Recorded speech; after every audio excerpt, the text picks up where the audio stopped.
Dan kami akan terus kita kembangkan sampai betul-betul terbukti dan kita bisa membuktikan pada masyarakat. Ini loh terjadinya karena ini. Bahwa sebagian dari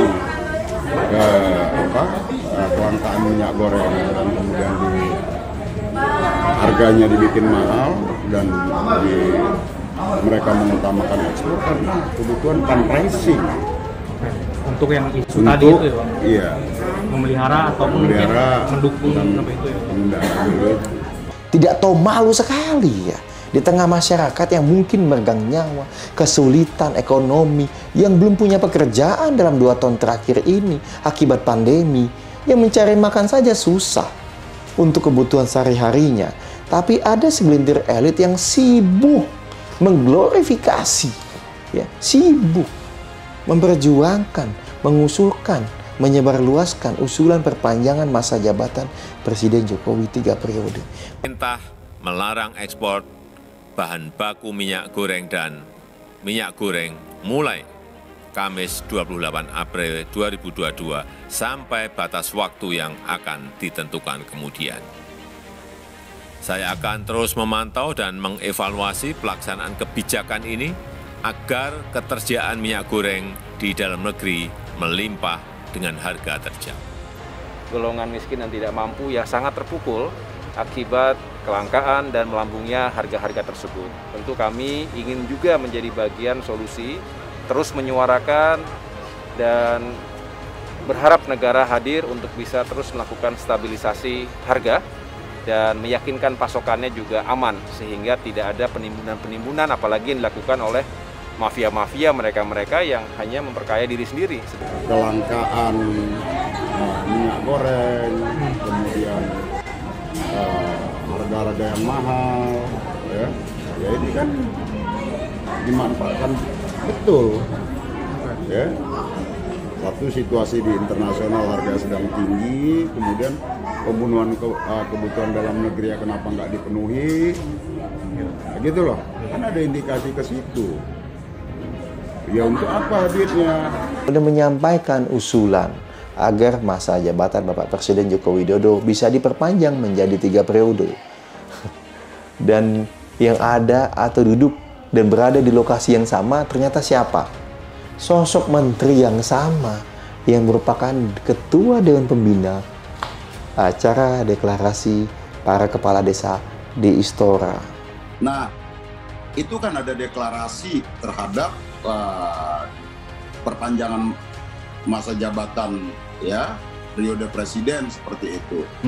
Nah, sebagai alasan apa segala macam. Nah, itu kan tidak berdiri sendiri. Nah, karena Kejaksaan Agung sebagai aparat penegak hukum memiliki instrumen yang cukup untuk mendalami berbagai informasi itu. Jahat. Oleh sebab itu Bapak dan Ibu, sementara ini Bapak dan Ibu kita mempunyai datanya. Tetapi sekarang lagi diperiksa oleh polisi, dari kepolisian oleh Satgas Pangan, tetapi keadaannya sudah menjadi sangat kritis dan ketegangan yang mendesak. Oleh sebab itu, beberapa measure mesti kita kerjakan. Kita semua, rakyat Indonesia dimanapun berada, harus terus waspada dan hati-hati terhadap upaya segelintir elit ini yang melakukan permufakatan jahat untuk melanggengkan kekuasaan. Mereka sepertinya tidak akan mau berhenti, mentang-mentang mereka saat ini sedang berkuasa dan memiliki modal yang luar biasa. Ini mirip-mirip dengan upaya membegal partai politik tahun lalu. Secara umum, kami menangkap aspirasi yang juga merupakan permasalahan rakyat hari ini, terutama terkait dengan kenaikan harga-harga bahan pokok, kebutuhan rumah tangga, komoditas yang memang esensial, yang sangat dibutuhkan oleh masyarakat, khususnya sangat terdampak bagi masyarakat kecil yang terkategori miskin dan tidak mampu.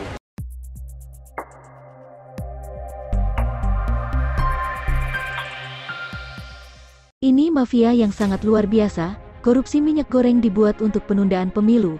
Partai Demokrat meminta aparat hukum, khususnya Kejaksaan Agung, untuk merespons dugaan soal dana minyak goreng untuk membiayai operasi politik penundaan pemilu. Menurut Kamhar Lakumani selaku Deputi Bapilu DPP Partai Demokrat, jika hal tersebut benar adanya, maka ini patut dikategorikan sebagai kejahatan luar biasa. Menurut Kamhar Lakumani selaku Deputi Bapilu DPP Partai Demokrat, jika hal tersebut benar adanya, maka ini patut dikategorikan sebagai kejahatan luar biasa. Rakyat dibuat sengsara berbulan-bulan kesulitan untuk mendapatkan minyak goreng, terjadi antrean panjang setiap harinya di berbagai daerah, bahkan sampai terjadi korban jiwa, kata Kamhar. Dia menambahkan, tak hanya secara hukum, mekanisme politik juga mesti ditempuh di parlemen. Jika kemudian ini benar adanya, sama halnya menjajah dan merampok rakyat bangsa sendiri membiayai makar konstitusi untuk kepentingan kekuasaan, ujar dia. Kamhar mengatakan bahwa seperti inilah watak dan cara bekerja penjajah di masa lalu, yakni dengan cara mengeksploitasi rakyat untuk kepentingan ekonomi dan kekuasaan penguasa. Sekali lagi jika benar adanya, maka penguasa saat ini patut disematkan sebagai penguasa zalim yang tak berperi kemanusiaan dan peri keadilan, kata dia. Menurutnya, ini bisa menjadi sistem penjelas mengapa kebijakan terkait minyak goreng ini tak berjalan efektif. Semestinya, kata dia, kebijakan Domestic Market Obligation, DMO, dan penetapan harga eceran tertinggi, HET, bisa menjamin ketersediaan minyak goreng dalam jumlah yang memadai dengan harga yang terjangkau bagi masyarakat. Kita adalah negara penghasil CPO dan minyak goreng berbahan baku sawit terbesar di dunia, dengan kebutuhan nasional hanya 30% dari total produksi, 70% untuk ekspor.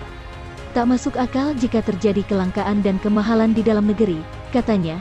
Bayangkan saja, beras yang masih impor ratusan ribu hingga jutaan ton per tahun, tak terjadi seperti ini.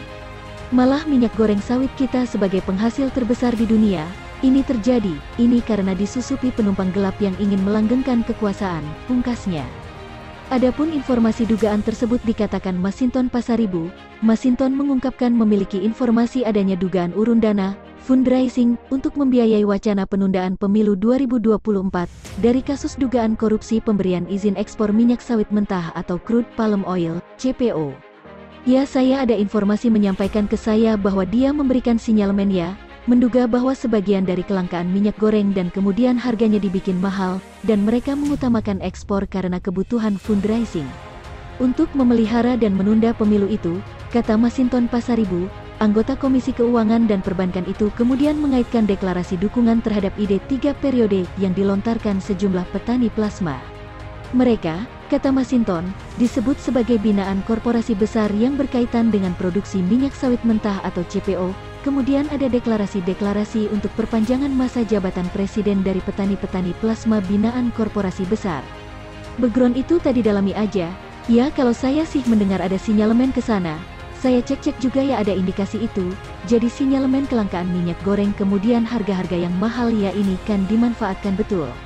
Tapi situasi di internasional harganya sedang tinggi kemudian kebutuhan dalam negerinya kenapa nggak dipenuhi, gitu loh, kan ada indikasi ke situ, ya untuk apa duitnya, lanjutnya.